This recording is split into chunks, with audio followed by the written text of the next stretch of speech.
imagen. También. ¿Ah? Y vamos a ir reconociendo parte del generador de vapor. ¿Qué es lo que estamos viendo acá? Acá lo que estamos viendo es un generador de vapor tubular horizontal de 3 pasos. ¿Por qué de 3 pasos? Porque estamos observando que la chimenea está en la parte trasera, opuesta a lo que es el quemador, ¿verdad? Entonces, sería o de un paso solo, que ya no se fabrican porque tiran muchas calorías, son ineficientes, aunque se puede encontrar en alguna yacinería artesanal, quesería, o algún lugar de eso, por ahí todavía alguna leña en campaña queda, ¿no? ¿Por qué?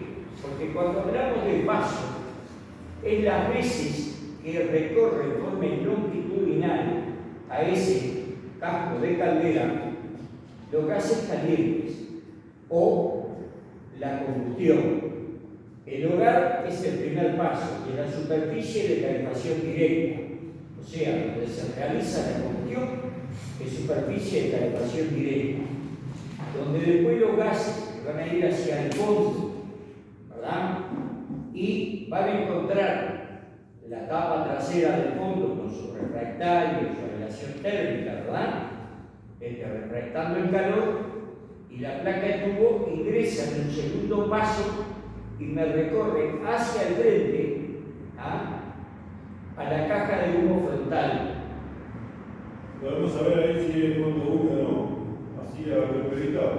En esta, a golpe de vista, no se determina y no considero que sea fondo húmedo, porque para fondo húmedo normalmente tiene o una tapa inferior y una tapa lateral al costado. En el modelo.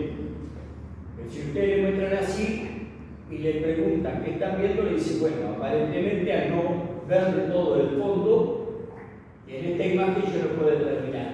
Si en el fondo nosotros tuviéramos la imagen del fondo y en el fondo de la caldera aparece, ¿verdad? Está toda la tapa ciega con todos sus espaldas y sus tuerquitas, ¿verdad? Y ustedes ven que acá aparece una platina y aparece otra platina. Ahí ya les está diciendo que es fondo húmedo. Y a un costado aparece una tapa lateral y acá abajo aparece otra tapa. Estas son tapas de visita, de acceso, de ingreso a la caja de humo. Esta tapa es la que se va a sacar para cuando se va a hacer la limpieza. Puede tener hogar excéntrico y va a tener cantidad de tubos acá, y esto va a tener un tubo cabezal,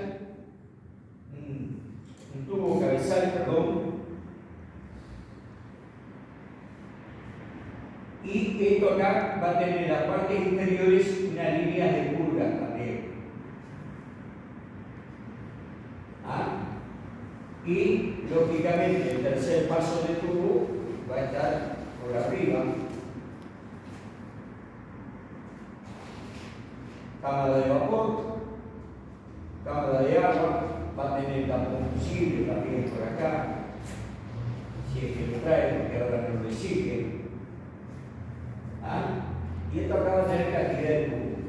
¿Qué sucede? Esta tapa es para cuando se hacen las limpiezas mecánicas, sacar de acá y tratar de limpiar y aspirar todo el hollín que pueda quedar acá. Hoy por hoy, que antes hacían, quedaban ahí, y ahí venía, cuando quedaba hollín acá, era lo que generaba la falla que generó en ese pedazo de tubo que yo tengo ahí. No digo levantarlo hoy porque ando con el brazo hecho carozo. Entonces, ¿qué pasa? Con la humedad que causó la corrosión y lo comió. Te digo ¿viste? Porque vengo de hacer mi filtración, ¿viste? Porque de noche es una tortura. Mira,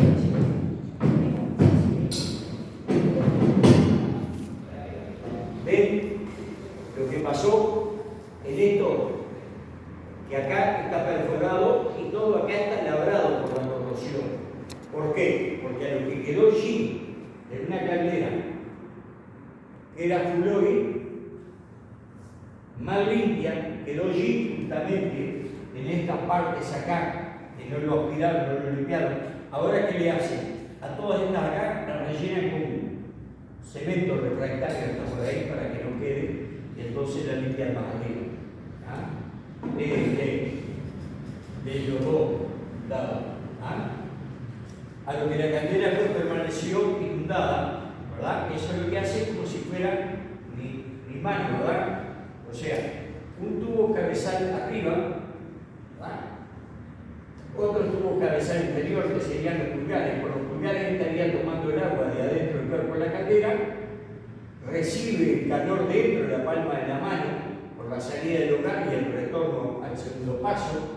Vienen los gases calientes de la llama, entran acá, van al frente y vuelven de la caja de humo del frente, ¿verdad? Van a venir nuevamente ahí y de ahí se va a ir a chimenea. Entonces, de acá recalienta la media caña del interior de los tubos que está inundado en agua, generando vapor.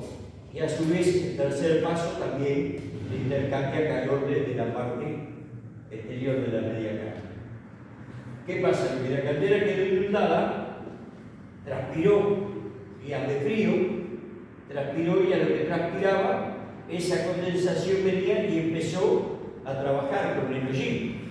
El hollín de los combustibles líquidos que contiene azufre. El azufre con el agua que forma ácido sulfúrico, el ácido más agresivo que hay. Y en menos de un mes, ahí estaba el resultado. Lo agujerió. ¿Por qué agujerió este? Porque este era el que estaba más pegado contra el cuerpo de la caldera. Como acá había una gran masa de agua, era el que más frío estaba, más transpiraba, y a lo demás lo fue labrando en menor intensidad. Hay que tener cuidado, porque ahí vieron lo que sucede en el acero. Imaginen lo que pasa en sus vías respiratorias, sus pulmones, su vista y estómago, si no se protegen de los hijos cuando hacen limpieza caldera. Bien. O sea, lo fundamental, así sea, cualquier tipo de generador de vapor que vayamos a limpiar nosotros, el hollín, la ceniza, así sea de leña. De leña también, ¿por qué? Porque las partículas, cuando ingresan a nuestra vía respiratoria, si bien no van a tener azufre, pero todo lo que es particulado, ¿el humo qué es? El humo es un elemento que integra elementos particulados, ¿verdad? Sólidos, particulados, que puede ser la ceniza madera, el hollín de combustibles fluidos y productos químicos. Por ejemplo, en la ceniza de madera tiene que tener sumo cuidado de trabajar de guantes y aparte de la protección ocular y respiratoria, porque las partículas, cuando van al pulmón, bloquean los alvéolos del pulmón. ¿No les hablan de seguridad en eso? Entonces, ¿qué pasa? Cuando bloquean los alvéolos, ahí es donde ustedes intercambian los gases como el CO2 de todo nuestro proceso biológico de transformación de calorías y energía y toman oxígeno. Si ustedes llenan de partículas la parte de los alvéolos, aparece una enfermedad que se llama enfisema. Los pulmones empiezan a quedar acartonados porque se empieza a adherir y a lo que cubre el alvéolo prácticamente camina unas cuadras y se tiene que sentar porque es peor que el problema del EPOC. Peor. Entonces, cuiden la vía respiratoria. Miren que la superficie de los alvéolos de un pulmón, ¿ustedes imaginan cuántos metros cuadrados puede ser? Pero debe ser una exageración. Debe ser un número grande. un promedio de 62 metros y medio cuadrados promedio para la ergonomía física de nuestra región, promedio. 62 metros y medio cuadrados. Es como decir, si a un estómago le calculamos la superficie por todos los pliegues que tiene también el mondongo, ¿verdad? Miramos el mondongo, hacemos un estadio de fútbol, una cancha de fútbol. También es increíble la cantidad de cientos de metros cuadrados. Y si somos más personcitos por cuanto veteranos, más todavía, porque más se desarrolla. Por eso cuiden las vías respiratorias. Y no solo las vías respiratorias, imagínense ustedes una gota, o sea, una partícula de hollín con ácido, con azufre en una vista. Es una gota de ácido sulfúrico. Después queda un ojito blanco y una pérdida total de visión. Que a veces nosotros nos damos pelota, pues somos machos, pues somos hombres, que se sobreproteja, cuente, ¿viste? Y todavía a veces cuando trabajamos, aquel que cuida su salud, a veces lo ninguneamos, ¿viste? Tenemos ese machismo raro, ¿verdad? Pero que después cuando usted llega de veterano, por más que no hayamos cuidado, fíjense cómo anda uno. Y trato de estar entero, ¿no? Pero eso, la fuerza en frío de golpe, le digo porque yo sufro ese martirio. Cuídense, una cosa es cuando ya está moviendo los brazos y el cuerpo está templado. Y después, vías respiratorias, vías digestivas, protejan. Porque todo eso es particulado. Va al estómago y a la vía respiratoria. Nuestro cuerpo se intoxica más por vía aérea y digestiva que por dérmica. Aunque por piel también traten de evitar la pasada de aire comprimido. Una porque, o sea, hay máquinas de inyectar que se hace por aire comprimido. O sea, por aire comprimido no, o sea, se le aumenta la presión al líquido por un émbolo hidráulico, ¿no? La famosa PET-jet, que se le llama, son unas pistolas inyectadas, se le pone el frasco arriba, se usa hasta para ganado. Y acá cuando hicieron los planes aquellos de vacunación allá por los 80, Plan Nacional de Vacunación, porque es la forma más limpia de inyectar. Y además, ¿viste? O le cargas, ya se regula si es medio centímetro, lo que sea, con el tope atrás, ¿viste el pedalazo? Corrió el émbolo para atrás, pasa uno, le apoya el brazo, es como el inyector de gasoil en el motor. Entonces entra a tal presión y ya atomizado que entra por la piel y vence hasta el músculo ese. En vez de aguja, es por ultra alta presión, ¿viste? De varias decenas de bar de presión. Y llega. Por eso ustedes tengan cuidado, porque si damos aire, a través de la piel se reabsorbe también. Y a la larga, cuando pasan los años, se complican más. Empezar todo derivado de hidrocarburos, tenganlo presente que es cancerígeno. O sea, es cancerígeno y hay muchos elementos que son mutagénicos y transgénicos. ¿Qué quiere decir? Mutagénico me muta el sistema celular y ahí me lo puede variar a cualquier otra cosa. Y transgénico, que si no nos cuidamos con nosotros, acá con nuestros hijos o nietos, cuando hablamos de transgénico, es que pasa de una generación a otra.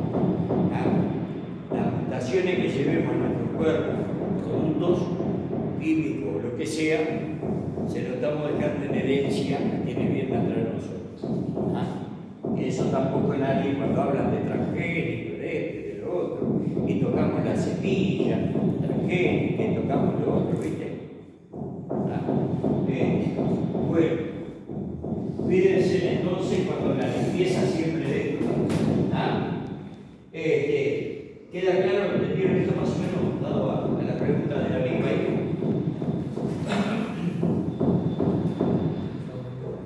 Ya pasó lista. ¿Sí? ¿Estás con falta? No, yo dejo un punto avisó que estaban llegando colegas en camino.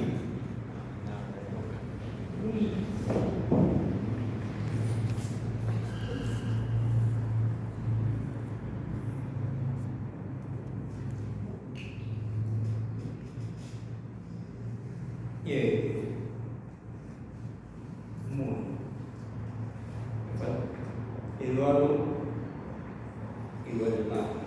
Bueno, dijimos entonces, para ponerte ahí bien, mejor, ¿qué es lo que estamos viendo? Un generador modular, horizontal, de 3 pasos. 3 pasos porque la chimenea que está en el fondo lo dice que tiene 3 pasos.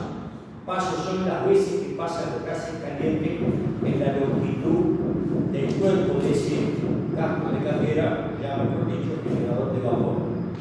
Una vez al fondo, por el hogar, que es la superficie de calefacción directa, en la caja de humo trasera ingresan los tubos de atrás hacia adelante a la caja de humo. A ver, el vestido sí se abraza. Y de allí, yo no traje combustible gaseoso, combustible gaseoso, quemador. Este quemador es combustible gaseoso, justamente, que es a gas. Cuando ustedes tienen duda que el quemador de qué es lo que tienen que hacer. Lo que tienen que decir, no, porque si te dan, en el caso mío sí, yo lo estoy habilitando, ¿viste? Para otros colegas que de repente le puedan estar preguntando, ya sea la evaluación final del ministerio o una evaluación para un trabajo. Cuando ustedes vienen ahí y se identifican que es un quemador a gas, dice quemador de combustión fluida a gas. Si tienen duda si es de gas, fuloil, gasoil, diseloil o queroseno, dicen es un quemador de combustión fluida, circulación forzada. Ustedes traten siempre de tener palabras para agregarle, porque cuando ustedes le preguntan, le están haciendo una evaluación, ¿verdad? Si sea la persona que le está preguntando, es porque le está evaluando. Siempre. Siempre no. Puede que de repente un amigo, ¿qué estás estudiando? Estoy estudiando para cubita, es que es una caldera, ¿verdad? Ahí es por curiosidad y para interiorizarse, no lo va a estar evaluando. Aunque si usted dice, mirá, todavía no sé lo que es una caldera, está evaluando que todavía no lo interpretaron, no abrieron el libro. Por eso es que yo siempre trato de darle armas o de sugerirles que si le hacen una pregunta, traten siempre de, si se sienten seguros, ampliar el concepto de ese sistema o de ese equipo. Si están en la duda, contesten entonces con palabras breves, ¿verdad? Un generador de vapor y un quemador de combustión fluida. Ahora, si tienen más herramientas, ahí con eso ustedes ya contestaron bien. ¿Qué están viendo? Un generador de vapor tipo humo tubular, horizontal, de 3 pasos. 3 pasos, ¿por qué? Porque la chimenea está al fondo. Si está al fondo, siempre va a ser de pasos impares, 1 o 3. Si la chimenea está al frente, va a ser de 2 o de 4 pasos, que ya prácticamente 4 pasos tampoco se fabrican. Y si se sienten ahí con más voluntad y conocimiento, bueno, es un generador de vapor, tipo paquete, ¿verdad? ¿Por qué decimos tipo paquete? Porque es compacto, porque también se le dice compacto. Se fabrica en un área de producción, una fábrica de caldera, y ya se trae todo el cuerpo, el casco integrado, como un paquete. Se carga desde su cáncamo, arriba una chata, y se entrega en el lugar de destino, que lo van a esperar con un techo abierto o una gran pared abierta para poder ingresar, ¿verdad? Ahí se va a esperar con la línea de agua, la línea ya para encabezar vapor, combustible y todo. Por eso lo consideramos a este tipo de construcción paquete. Si todo eso se acuerdan, ustedes lo van, ¿verdad? Parte más. Y se cuenta que allá, en el... ¿Y? ¿Está para ver un malamo o no? Lo esperé. No pude ir. ¿Qué pasó, profe? ¿Todo Es bien? complicado, ¿viste? El viernes tuve hasta tarde una visita práctica, Sí. que fue la que les mandé. Yo les mandé un video, ¿verdad? Sí. La marítima. Bueno, estuve dando clase hasta tarde en la marítima. Ah. Que ese video, mírenlo bien, porque eso es parte de lo que a ustedes les van a preguntar. Vamos a ir a visitar esa caldera, igual con ustedes, y vamos a hacer otro video. ¿Ah? ¿Dónde está? ¿Alguien que me le dé una mano a Marcelo? Yo estoy hablando con Michel. ¿Ya lo hiciste? No lo hicimos, pero estuvimos hablando. ¿Está?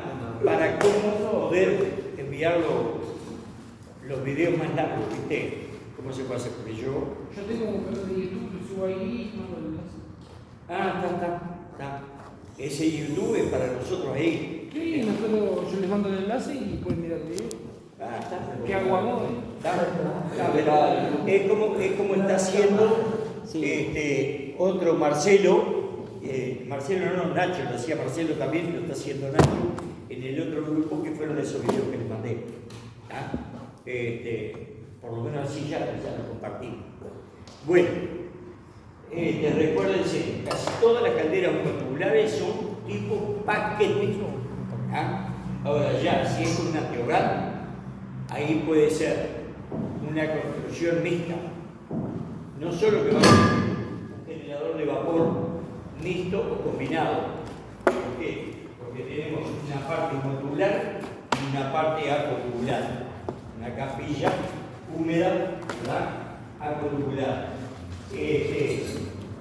Entonces, a veces viene esta parte construcción paquete, que es el casco de la caldera, y la parte de la capilla es instalación de campo. ¿Ah? ¿Qué quiere decir instalación de campo? Casi todas las calderas acotubular también son instalación de campo. Viene, se trae las partes y se arma rompecabezas en el lugar. En esta vienen, por ejemplo, diferentes partes del sector, se montan allí, se arman, se sueltan, se hace la prueba hidráulica y se instala todo en el lugar. ¿Ah?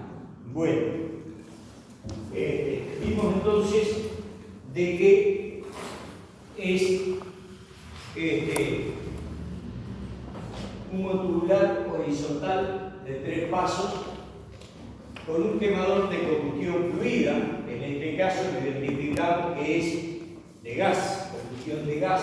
¿Por qué? Porque vemos que tiene una trampa de agua, el manómetro para verificar la presión, una válvula reguladora de presión con armado solenoide, muchas lo arman por palanca o por un pulsador, que va a seguir para adelante con sus válvulas solenoides. Acá tenemos válvulas solenoides también para la llama piloto. Aunque en este dibujo es parte de una imagen, ¿verdad? Hecha ahí, esta línea tiene que salir después de la válvula reguladora de presión, porque esto está viniendo para la llama piloto y tiene que salir también a presión reducida. Detalle de imagen, ¿verdad? Lo que tenemos acá es el sensor de llama, es el que va, el detector o sensor de llama, como decimos, que va a estar verificando que se haya establecido la combustión. Si no se establece la combustión, me corta espontáneamente la válvula solenoide de entrada, ya sea de llama piloto o de combustión, y apaga el quemador, apareciendo en el tablero una falla de quemador, ¿verdad? Para que se tome la precaución de grito. Tenemos después, entre las diferentes partes de la caldera, vamos a empezar por arriba. Manómetros, con uno solo ya es suficiente, ¿verdad? Recuerden que los manómetros tienen que estar certificados anualmente, controlados y certificados por certificación vigente, al igual que las válvulas de seguridad. Todos los años se le hace inspección y recertificación, ¿verdad? Bueno, tenemos después 3 presostatos. Los presostatos son los elementos que tenemos nosotros para controlar la presión? ¿Cuántos elementos tenemos para controlar la presión de una caldera?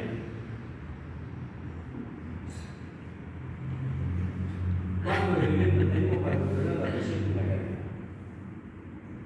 No. 4. ¿Eh? 3. 4. ¿Cuál es 3? Primero el lateral, Bien. el presostato y los electrodos. No, Sí, son, sí, los electrodos son de nivel. Sí, pero te controlan la presión también porque te paga el jugador. Pero el electrodo apaga por bajo nivel de agua. Y en cierto modo está controlando la presión también. No, porque puede ser a 3 kilos, a 2 kilos o a 10 kilos Ah, que te corte porque le falta agua. Válvulas, ¿Está? Elementos que controlan la presión. Un operario calificado que sepa lo que hacer. ¿Ah? Manómetro. Presostatos, el de trabajo y el de seguridad, que son los que lleva por norma la caldera, aunque acá ven que tiene 3. El tercer presostato, ¿para qué es? Es el que se encarga de modularme, es como si fuera un acelerador. Me le da más combustible y aire o menos combustible y aire de acuerdo a la presión que yo estoy manteniendo. Nosotros podemos tener las calderas, los generadores de vapor, mejor dicho, que trabajen con ciclo on-off. ¿Qué quiere decir? Prende, prendió la primera llama, la segunda llama o tercera llama si quieren, y va con las 3 llamas hasta que me llegó a la presión que yo le di máxima de trabajo. ¿Verdad? Ahí regulé el presostato, me llegó por ejemplo a los 10 kilos, ¡pum! Me apagó el quemador. Va a bajar a una presión diferencial de 2 kilos por medio que se le da, y ahí va a volver a empezar el ciclo del sentido. Barrido de gases, salto de chispa, llama piloto si la lleva, o si es combustible liviano arranca por arco de chispa directo, ¿verdad? Se va a establecer la combustión y va a volver otra vez a acelerar con las 3 llamas hasta los 10 kilos. Eso se le llama ciclo on-off, ¿verdad? En lo cual la caldera va a tener siempre una variación de presión mínimo de 2 kilos. Cortó, bajó a 8, volvió a arrancar. ¿Ah? Por lo tanto, la gráfica presión y temperatura va a ser un diente serrucho. ¿Ah? ¿Qué hacemos? Una de las formas que va más beneficio es tener un sistema de modulación. ¿Ah? Sistema de modulación, ¿qué quiere decir? Yo estoy modulando la cantidad de aire y combustible de acuerdo a la cantidad de consumo de vapor que la planta me está consumiendo. Y actúa como si fuera acelerador. ¿Ah? Va a llevar presostato, que normalmente trabaja con un sistema diferencial, y a través del sistema de control, él lo que hace es aumenta la entrada de combustible y aire o disminuye la entrada de combustible y aire y me la deja de repente modulando, ¿verdad? Entre 9 kilos a 9 kilos 800 y nunca llega al corte. Si alguien me corta consumo y él llega a 10 kilos, ahí sí se apaga. Pero si no, está todo el día, toda la jornada manteniendo de repente en 1 kilo, kilo y medio, las variaciones de presiones ya moduladas. Eso se llama desmodulación constante. Ahora, cuando ustedes tengan una caldera, tengan un sistema de modulación constante y quieren un sistema de modulación, también se hace. Es modulación paso a paso. Podemos hacer el circuito eléctrico a las diferentes boquillas. ¿Ah? Yo la mayoría, antes que empezar con la modulación constante, yo la mayoría de las calderas le hago modulación paso a paso. Apago la llama larga, le dejo la llama media o la corta y ya va regulando diferentes presiones, se vayan apagando, ¿viste? Para modular. Cuando bajan vuelven a prender con resultados diferenciales. ¿Ah? No se apaga totalmente nunca, entonces. No se apaga totalmente nunca. ¿Cuál es la ventaja? De que ustedes les evitan que tengan una falla en el reencendido o una explosión en el reencendido, porque la caldera está caliente y que me pueda quedar escoria, ¿verdad? De una combustión, y que en ese momento que estuvo apagado te quede emanando gases esa escoria que quedó por mala combustión. La otra cosa, aunque tenga una mala autorización y esté generando algo de escoria, la escoria la está calcinando bajo una carga de fuego de 1600 grados constantes, si está con fluoide, ¿verdad? O de 1800 si fuera gas. Y a su vez, ¿qué pasa? El casco de la caldera está que se infla, que se desinfla, que se infla, que se desinfla. Siempre un poco exagerado, ¿verdad?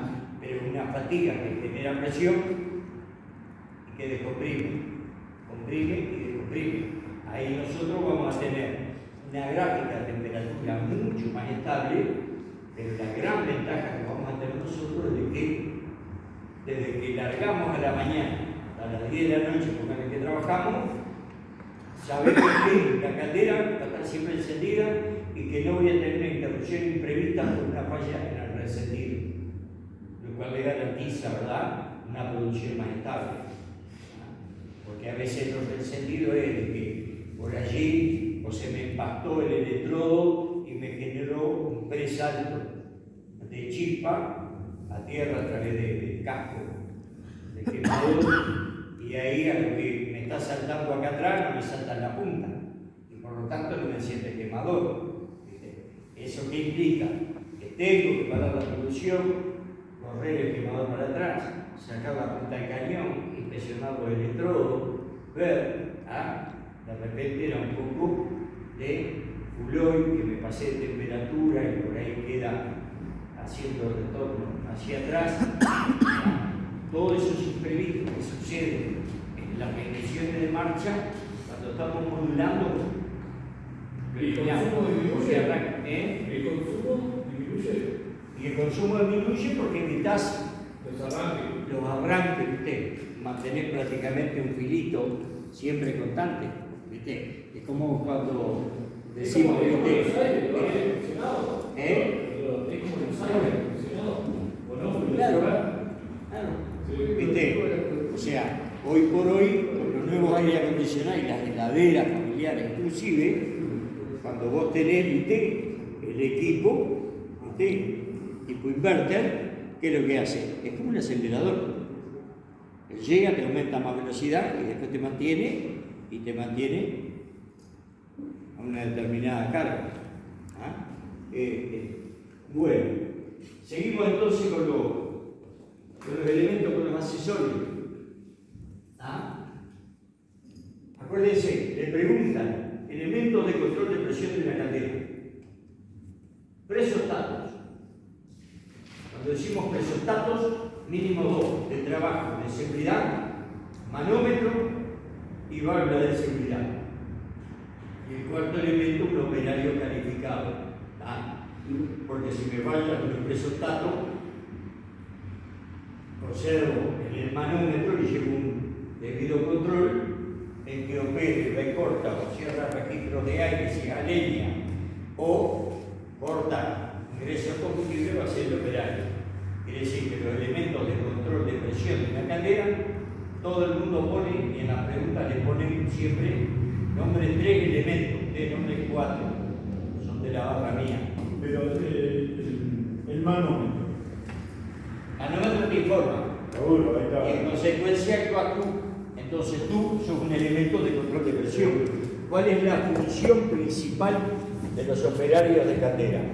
Controlar niveles de agua y presión, es lo que les va a figurar en todos los libros, además la calidad de la combustión. Porque si no controlamos la calidad de la combustión, te voy a traer un tipo de chiquito que yo tengo que es de un nivel, pero voy a ver si te lo puedo atar con un sistema de soporte para eso. Porque así por lo menos, si no te vas a calentar. La verdad que en el asado, ¿viste?, le vamos a tener que dar una buena porción, ¿viste?, al final de la reunión. Bueno, tenemos entonces, dijimos, por la presión, los manómetros, el operario, los 3 presostatos. Recuerden siempre recalcar, según las normas, 2, trabajo, seguridad, y el tercero de modulación. Después tenemos válvulas de seguridad. Cuando falla el control del operario, los presostatos y el operario, porque los manómetros lo único que hace es informarme, no fallaron, ¿verdad? Los que van a evitar la sobrepresión van a ser las válvulas de seguridad. Y ahí sí, cuando sentimos el resoplido de ella, vamos a cortar fuego. ¿Ah? Y si no vayan a revisarlo, que tipo no haya hecho un infarto. ¿Sí? ¿Está bien? Porque pasó Cousa. Cousa, la caldera, que lo encontró el sereno. En una caldera sacan el ayudante foguista. Voy y le digo al ingeniero Mato. Habían puesto más sistemas de automatismo y todo. Pero estas calderas no podés, por más automatismo que tenga, con todos los diferentes pisos de CAD, sin ayudante foguista. ¿Qué pasa? Hay un día el foguista, te puede volar la planta. O puede morir un foguista. Porque ¿qué pasa? Y yo a veces no, prefiero no abrir la boca porque parezco fúlmine. Porque Martínez había sido alumno mío. Después tuve el hijo trabajando un tiempo y se fue también. El hombre le dio un infarto y quedó cerca del botón de la alarma y corte de emergencia y no llegó. Cayó y quedó terciado ahí. Lo encontró el sereno, porque en aquellos tiempos los serenos pasaban y marcaban el reloj en diferentes puntos de control de la planta. Ya estaba frío, estuvo medio turno prácticamente en la caldera trabajando sobre el automatismo y no llegó a haber ningún problema porque el supremo es fierrero. Por eso siempre hay que tener cuidado. Y en una escalera, en una planta donde tenemos escalera, ustedes tienen que tener sumo cuidado, principalmente cuando hay emergencia, porque las escaleras a veces no las hacen bien. Las escaleras de las plantas industriales, cuando ustedes estén encargados, ya están encargados, tienen que siempre solicitarle que le hagan un rodapié. ¿Qué es un rodapié? Al costado de la escalera, que el pie no se me vaya para afuera, pero que tampoco se me vaya para adentro, que del lado de abajo haya una chapa o una malla, si sea calada igual, de esos recortes que de repente vienen como tejiditos.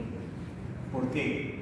Porque si un operario, hay plantas, por ejemplo, que trabajamos con productos, por ejemplo, una planta aceitera, aceite siempre, hasta en la humedad del ambiente, está medio aceitoso. Un resbalón y un pie que se vaya, una fractura expuesta, con el corte de una arteria, si no hay un colega cerca, es una muerte segura. Y ustedes como encargados no se olviden que van a pasar a ser, o como compañeros, la seguridad, la responsabilidad de todo.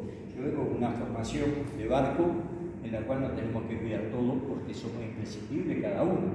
Salimos y hasta la vuelta de retorno no tenemos relevo, ¿verdad? Y una vida no se soluciona con relevo. La vida no se releva. Entonces, o sea, ustedes tienen que observar todos esos detalles superiores, no quedarse callados, porque después viene el problema porque no dije. Entonces, en las escaleras, yo a veces me duele por cantidad de colegas técnicos pensionistas y eso es todo muy teoría y nos está llevando muy poco a visitar plantas y prácticas. Y un técnico pensionista no se hace solamente una aula. Tiene que primero venir ya con las profesiones adentro o hacer una pasantía en cada una de las profesiones. Por eso, inclusive si un día están en el área, ¿verdad? Ustedes lo que tienen que hacer es una encuesta técnica. ¿Qué es una encuesta técnica? Ustedes están en tal área de producción, hacen cuestionario.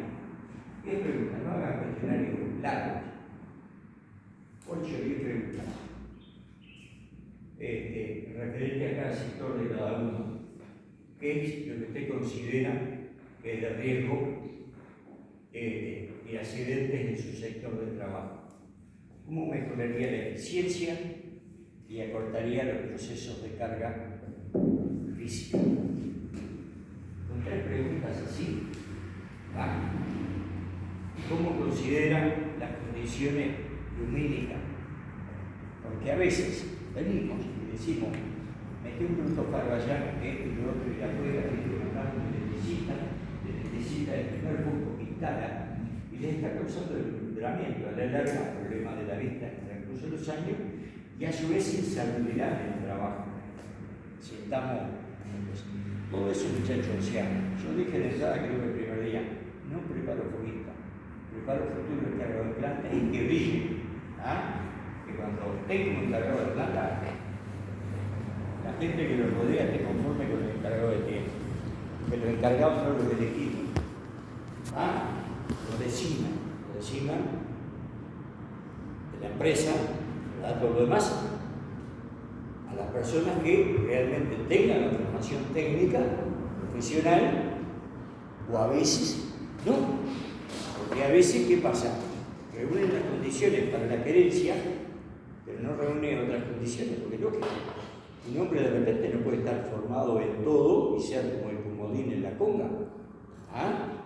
Pero ¿qué pasa? Tiene un buen manejo administrativo, tiene de repente un don de administración de personal, sabe guiar, ¿verdad?, a la gente, y a veces, capaz que de repente en una cámara de refrigeración el hombre no sabe nada de refrigeración, o de calderas, o de otra cosa. Es como ustedes de repente mañana foguista y porque están en un frigorífico, el patrón, o sea, los va conociendo y ven que acá en esta parte se administran bien y lo ponen de repente, o sea, en un frigorífico la mayoría de los patas ¿quiénes son?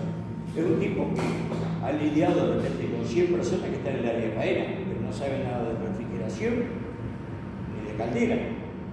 A la larga, si es un tipo que tiene por su propia impronta, ¿viste?, es medio metiche, preocupado, se va ayornando de a poquito, va integrando. Si usted le va a preguntar, che, muchachos, que la cadera está, cualquier cosa, ¿verdad?, si se integra, son los mejores encargados, un jefe a veces de planta.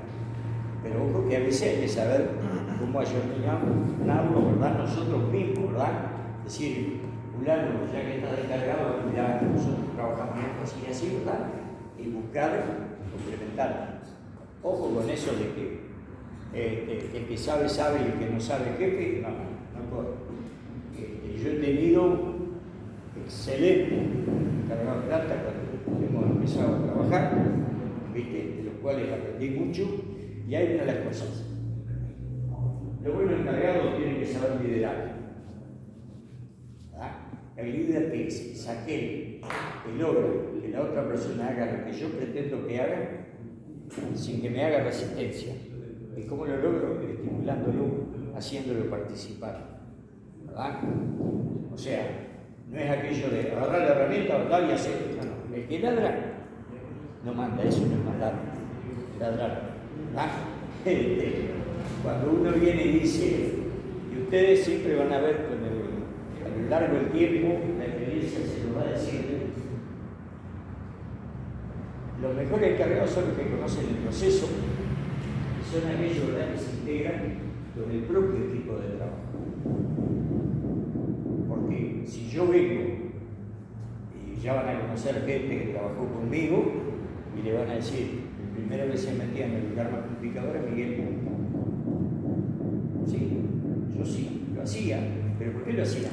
Porque después, tú tampoco me podías decir que no se podía hacer si yo ya lo hice.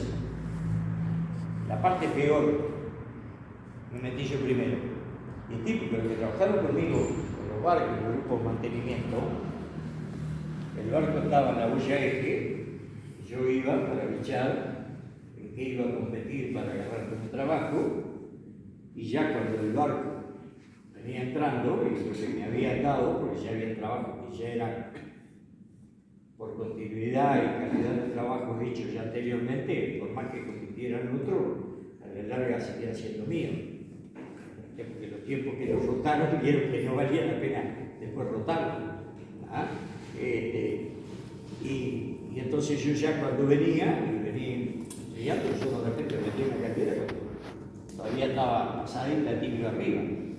Inspeccionaba todo, trataba de sacar la mayor parte de gases, y después, bueno, cuando entraba, fulano, le dijiste uno de un pinche, que vayan a trabajar contigo, túrnense, uno adentro, ¿ah? Y si hay momentos de a dos, turnándose, nada de sacrificarse. continuidad de trabajo, pero sin sacrificio. ¿Ah? O sea, sin sacrificio humano. ¿No? Elevamos, hermanos, el que está afuera, está a la orden de lo que los demás quieran, pidan, traer agua, limonada o pastillas sal, si se le decía de pastillas sal por la transpiración.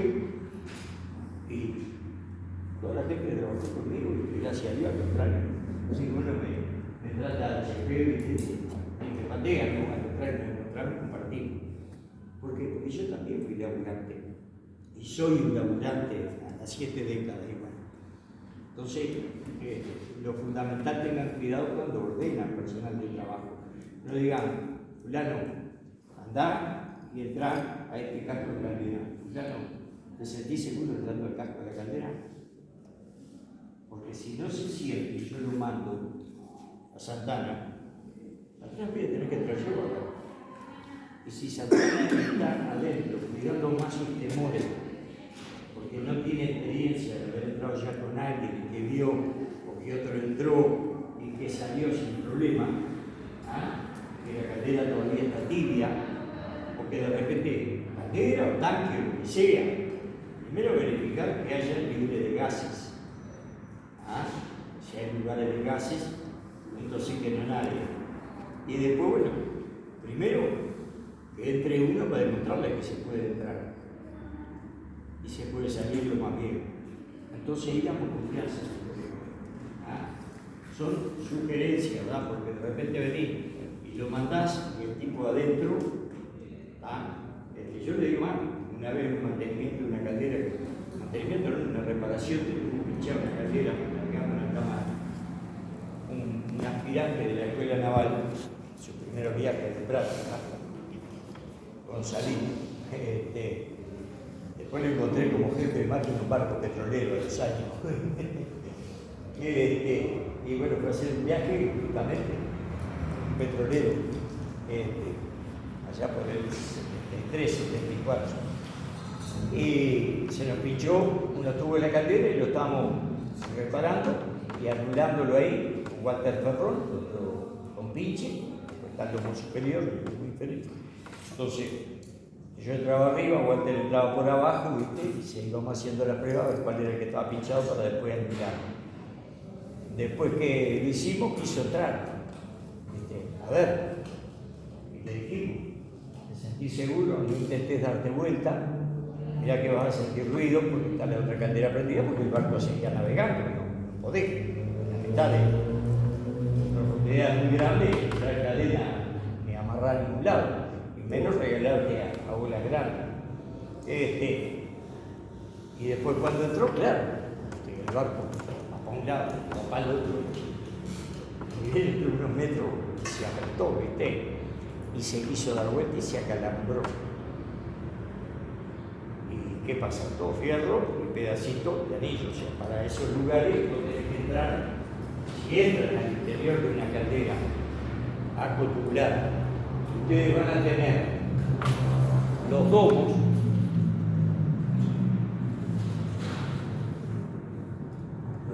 que va a tener en lo superior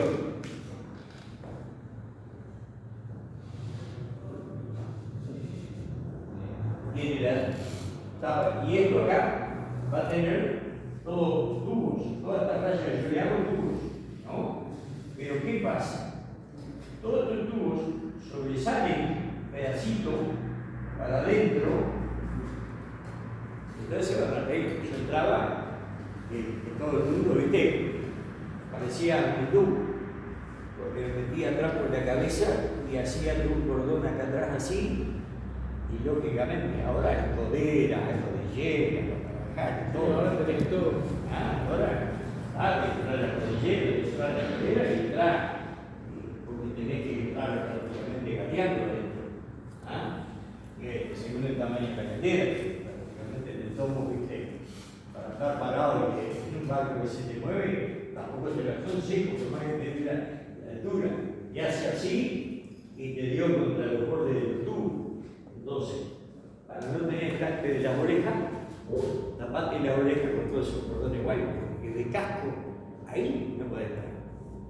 Porque el casco te pega, te marca más distancia, a su vez la transpiración, si todavía está caliente, te empieza a quemar los ojos.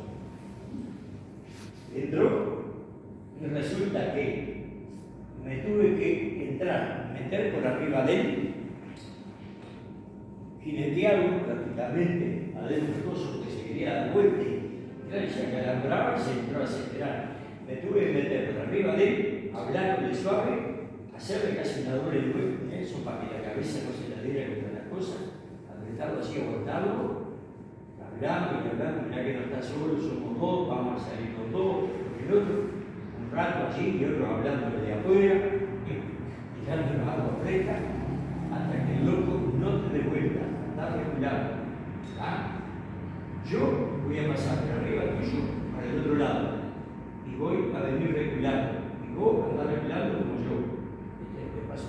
Y así, cuando salió el pico afuera, lo agarran todo de mano y lo quiero sacar.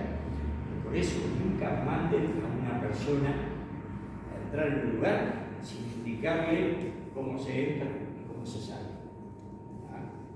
Porque una persona desesperada en un lugar donde el recinto medio cerrado o algo, y los sistemas, hoy por hoy gracias a Dios hay muchas linternas recargables, pero los sistemas de iluminación en esos lugares no pueden ser por transformador directo y a tensiones arriba de los 12 voltios. ¿Ah?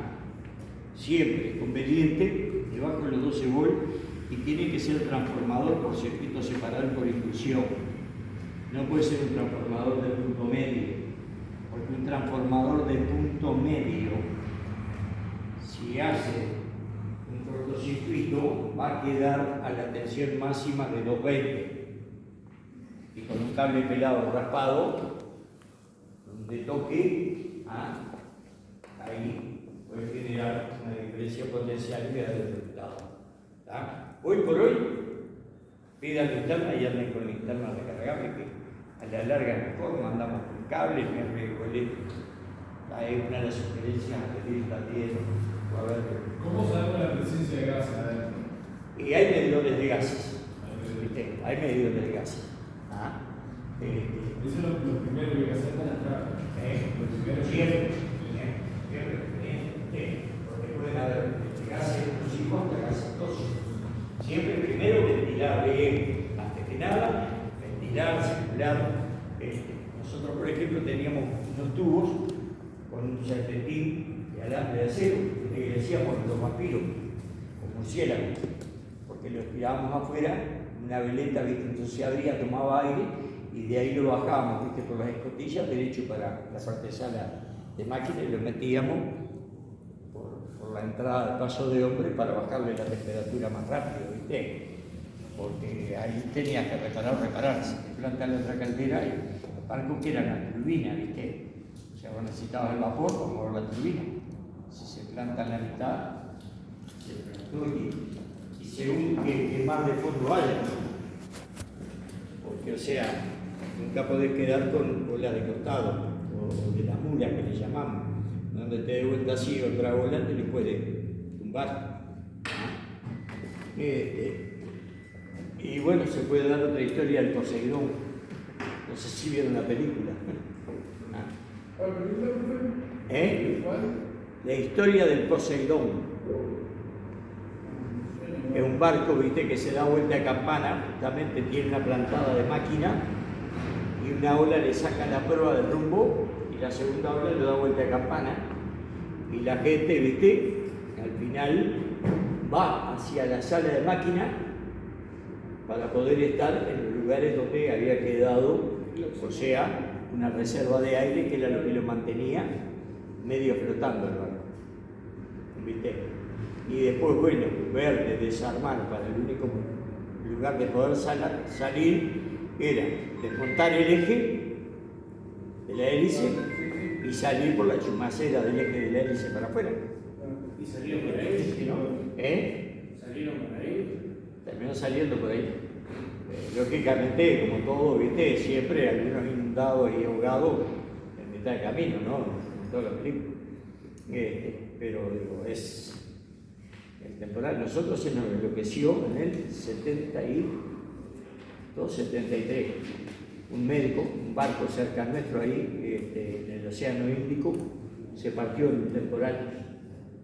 Y cuando llegó el aviso de radio, el médico quería ir, ¿viste? Claro, los médicos que embarcan para hacer viajes, ¿viste?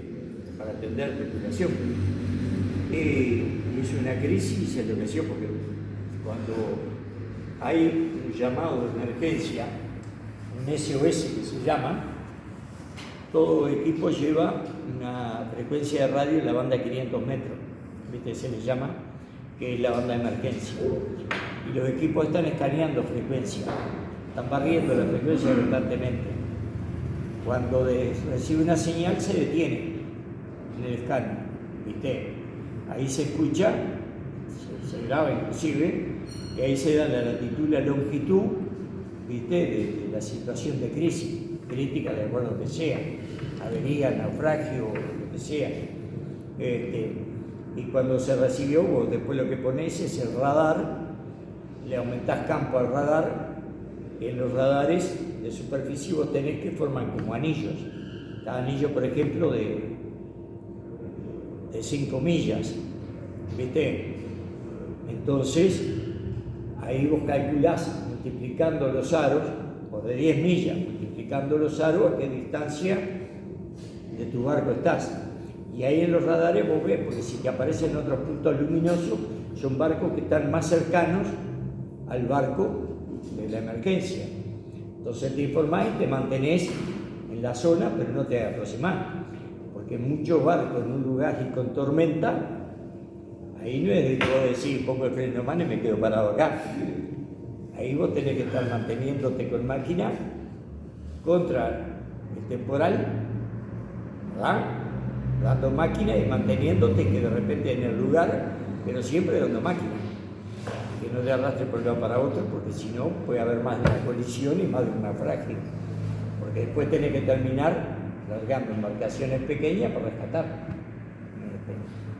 Porque si vos te metés con las hélices, una picadura de carne, te lo chupas para el medio, pero en un barco si te caes, lo primero que tenés que hacer es alejarte del barco.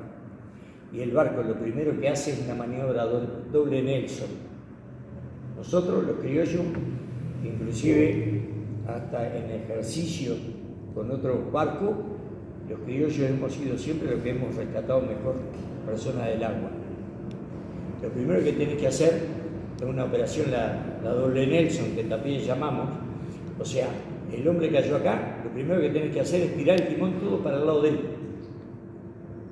Porque como el timón está atrás, a lo que vos caíste para este lado, el timonel tiene que caer toda la banda. Entonces a lo que hace así, saca la popa, se lo retirás del cuerpo. Y a él lo impulsás y lo alejás. Después, das máquina, dejás que se vaya, o cortás máquina y dejás que se vaya por la empicada que le llamamos, ¿viste? Y después haces un círculo. Y lo primero que tenés que hacer es tirar un salvavidas especial, que normalmente van a ver que está con una lamparita para abajo, al revés. Pero cuando se tira ese salvavidas de corcho, redondo, se da vuelta por un peso y ahí cierra contacto en una pila y queda prendida la luz. Y a su vez se tira una marca de producto fluorescente que queda flotando para que vos puedas ver la marca en la zona que cayó el tripulante. Y ahí se vuelve y se rescata. Nosotros rescatamos en Santa Catalina, que es un golfo bravo, acá antes de llegar a Río de Janeiro, al jinete de Los Ángeles, que después tengo clase acá, de soldadura. Me lo traje yo a dar clases de soldadura en unos años. Jinete de Los Ángeles, ¿viste? Estaba soldando, el barco pegó un bandazo, cuando pegó el bandazo, se quemó con el soplete, ¿viste? Y a lo que largó así, el barco cayó. Pero ahí justamente fue una buena operación del Lindola, que es vigía de popa, ¿viste? Y todo lo demás. Lo sacamos entre tiburones, todavía, a los tiros con tiburones, ¿viste? porque en la zona de Santa Catalina hay mucho tiburón. Entonces, o sea, todo barco lleva armas, ¿viste? Y cuando hay hombre al agua, ¿viste? Ya en la tripulación sabemos lo que más o menos tiran. Digamos, mejor, más o menos que nos gusta salir a cazar, o que más o menos pegamos. Y se hace listo y se hace prueba, ¿viste?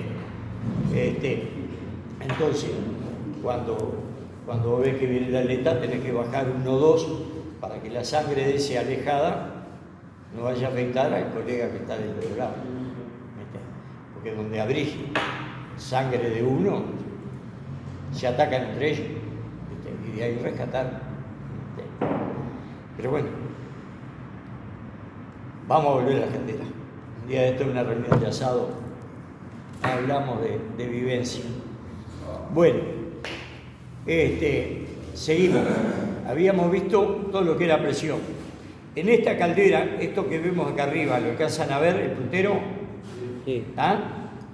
Eso es un control de nivel de agua por sonda o electrodo. ¿Ah? Que no todas las calderas lo tienen así. ¿Ah? Se lo explico porque esta imagen se la están poniendo en las evaluaciones. Y si le llegan a poner como lo pusieron una vez, mucha gente lo ignora, porque no está dentro de las normas de URSEA y no es norma de todas las calderas que tengan este control por electrodo acá arriba. Cuando está este control de electrodos acá arriba, esta caldera tiene un bloqueo también por sobre nivel de agua, porque acá le ponen 4 electrodos. Entonces, si el nivel de agua se me va hacia arriba, también me apaga el quemador para que deje de generar vapor y me arrastre agua y vapor, haciendo golpes de ariete. Y lógicamente, los otros 3 electrodos van a controlar los niveles normales de trabajo y de alimentación. Ven que esta tiene un solo control automático acá, que es como los que vemos, porque el segundo está acá.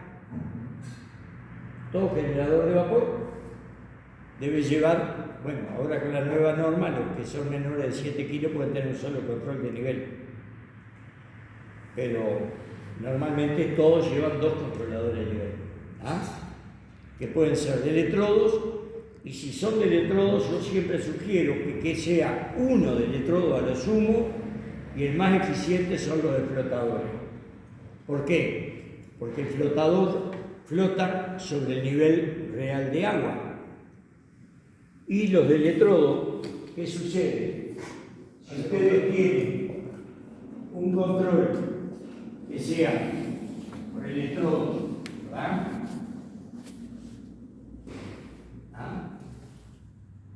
Van a tener los 3 electrodos. ¿Qué sucede? Y están acá. Vamos a olvidarnos la línea esta acá. ¿Qué pasa? El nivel de agua puede estar acá abajo. Pero, como tiene espuma, la espuma, si llega hasta acá arriba, te da como que el nivel de agua está bien. ¿Por qué? Porque la espuma es la esfera de agua con fluido gaseoso adentro. ¿Ah?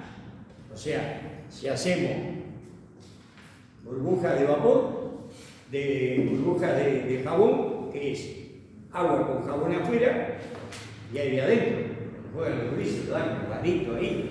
Entonces, si a mí acá en la caldera se me hace espuma, yo puedo tener espuma hasta acá y los 3 me están dando continuidad y por lo tanto no me va a hacer meter la boca, cuando el nivel real está acá abajo.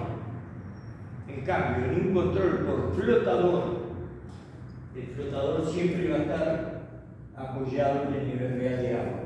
¿Ah? Si ustedes tienen una caldera con 2 controles de nivel por electrodo, sugieran cambiar y poner, aunque sea uno de flotador, por la tranquilidad de operación. Yo les mostré a ustedes un video de una caldera, al interior de una caldera. ¿No? Lo vamos a ver ahora en un ratito. Vamos a terminar de estos accesorios y vamos a bichar ese video. Bueno, vimos que después teníamos la salida principal de vapor. Después tenemos una salida auxiliar de vapor que normalmente se deriva Cuando las calderas son a full oil para dos condiciones, una salida para el precalentador a vapor de combustible y a su vez también para el venteo atmosférico, sacar el aire que hay adentro de la caldera cuando la prendemos que está apagada, ¿verdad? Ahí vamos a tener una cámara de aire, esa cámara de aire la tenemos que desalojar hasta que nos salga vapor para de esa forma evitar procesos de oxidación, corrosión y que me mienta la relación presión-temperatura. ¿Por qué? Porque si yo dejo el aire adentro, aparte de los problemas de oxidación o corrosión, voy a tener también una temperatura mentida, más baja que la normal. ¿Por qué? Porque la entalpía del vapor saturado, ya sabemos que para cada presión tenemos una temperatura, pero la temperatura del aire a esa presión siempre es mucho menor. ¿Qué sucede cuando nosotros tenemos, por ejemplo, una construcción de techo liviano? Hacemos un espacio con un cielo raso de aire inmovilizado. ¿Por qué? Porque el aire es un aislante térmico, no es un transmisor térmico, ¿verdad? Entonces, ¿qué pasa? Si yo dejo, y por ejemplo ustedes están en un proceso de laboratorio, esta es la... pegar una flechaza a la canchita.